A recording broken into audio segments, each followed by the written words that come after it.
Всем привет, народ! Знаю, для моих видосов это не свойственно выплескивать много нецензурной брани, но я давно хотел попробовать снять что-то подобное, поэтому лучше смотрите в наушниках. Итак, донат в играх. Это хорошо, я действительно так считаю. Но прежде чем вы скажете «Да пошел ты нахуй!», я хочу, чтобы вы понимали, о чем я говорю, и поэтому давайте разбираться по порядку. Какой есть на сегодня донат? Есть донат, который чаще всего встречается, это чисто косметика. Ну то есть это чисто визуальная кастомизация вашего героя, либо же оружия и так далее. Следующий вид доната дает право игроку устроить полный пиздец на сервере и трахать всех, кто только двигается. Данный вид доната дает не только красивый визуал, но и превращает обычного школьника Васю в лысого из Бразерс. Ну и последний вид доната, это уже когда разработчик охуел вообще в край и продает вообще все, что только можно. Но, к счастью, таких игр немного. Теперь давайте подумаем, что повлияло на появление доната в принципе. На самом деле тут все весьма просто. Качество, масштаб игр. Это все развивается и растет. Соответственно, затрачивается большой финансовый ресурс. Вот и пришлось найти какой-то способ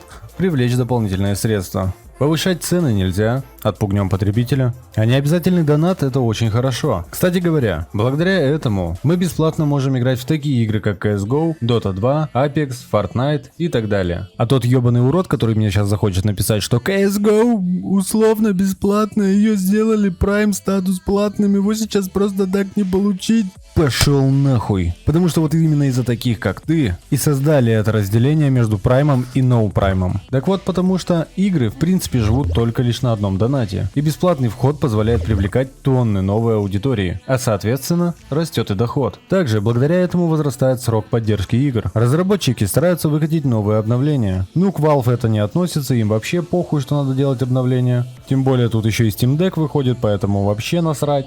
Ну хоть спасибо на том, что чувак, который отвечал за частоту обновлений, был уволен на этом моменте, а не на этом.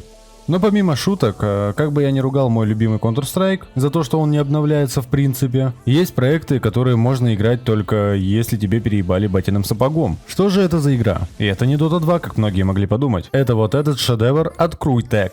Я не буду называть название игры во избежание пиздюлей, которые могут мне прилететь от разработчика. Я слышал, что у них есть такое право. Так что надеюсь, вы знаете, что это за дерьмо. Так вот, если вы зайдете в этот кусок говна, на вас накинется толпа ублюдков с донатными стволами, которые в разы пизже, чем у вас. И они будут иметь вас, пока вы не получите подобные стволы. Вы, конечно, можете наиграть 1000+ часов, чтобы вам их дали, ведь донатить не обязательно. Да ебал я в рот такие игры. Подобные игры сделаны для того, чтобы качать свой скилл, потому что заточены они на соревновательный уклон. А в этом говне не может быть и речи о подобных вещах. Ёбаный Counter-Strike, который существует, сука, почти 10 лет, имеет вот такой онлайн. Потому что тут все в равных условиях. И что в нем реально влияет, так это только то, насколько ты понимаешь игру и умеешь в нее играть. Никакая донатная срань не даст тебе никакого преимущества абсолютно. Поэтому, народ, я не знаю, как вы, но я в подобные игры играть не собираюсь. Да, я, может быть, могу скачать, зайти, снять видос по такой хуйне, но ради удовольствия играть в нее я не собираюсь. Assassin's Creed — просто охуенный пример того, как одиночная игра может сосать из вас ваше кровное. Что, нравится скин? Тогда задонать. Не хочешь? Ну, бегай в волчьей шкуре. Может, ты хочешь сэкономить время? Не хочешь? Ну, тогда вперед гриндить экспу, пока не докачаешься до того, чтобы продвинуться дальше. А иначе тебя будет ебашить обычный Ванька-дурачок. Кто-то скажет: ну, блядь, ты вообще Ассасина играл? Это вообще-то было. А вот идите нахуй, я скажу вам, потому что я играл в Ассасина еще, сука, с первой части. А гринд в игре появился относительно недавно. Я все понимаю, что разработчики трудятся, пытаются сделать что-то крутое за короткие сроки. И в целом у них это получается. Но, блядь, это лютое принуждение меня просто высаживает. И ладно бы донатный шмот. Это вообще отдельная тема. Я думаю, мне не стоит говорить о том, что самые красивые скины — это донатные. Напомню, в сингловой игре донатные, сука, скины. И вы знаете, хер бы с ним. В целом, реально хорошая серия. Можно играть без доната, но эта тема весьма молодая. И сразу же заставить платить аудиторию нельзя. Поэтому будьте готовы, что со временем будет появляться какая-то новая хуйня. Я в начале видео сказал, что я считаю, что донат это хорошо. Так вот, это хорошо, если такой донат, как в CSGO, как в Радуге, как в Fortnite. Короче, когда это только визуал. При этом, если вы не хотите донатить, вас не ограничивают ни в чем и никак к этому не принуждают. Вот такой донат я считаю хорошим. И более того, я сам не против донатить на хорошую игру, которая мне нравится. Но от вышеперечисленного не то что задонатить, играть отбивает желание. Кто-то тут скажет, ну ты знаешь, да конечно ты прав, но нам с этим ничего не сделать, это будет появляться. Так вот, народ, это не так.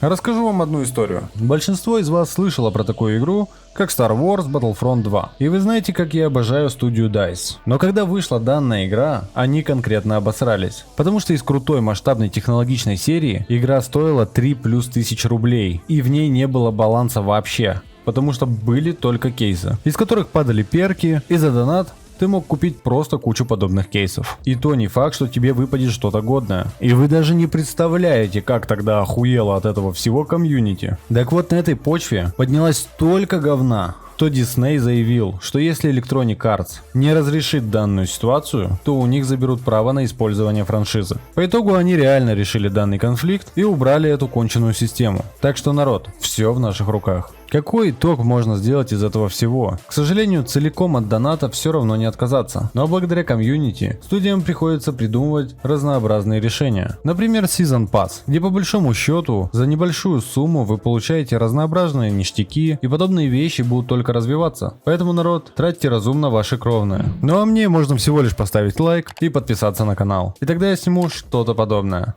Ну а на этом у меня все. Всех обнял.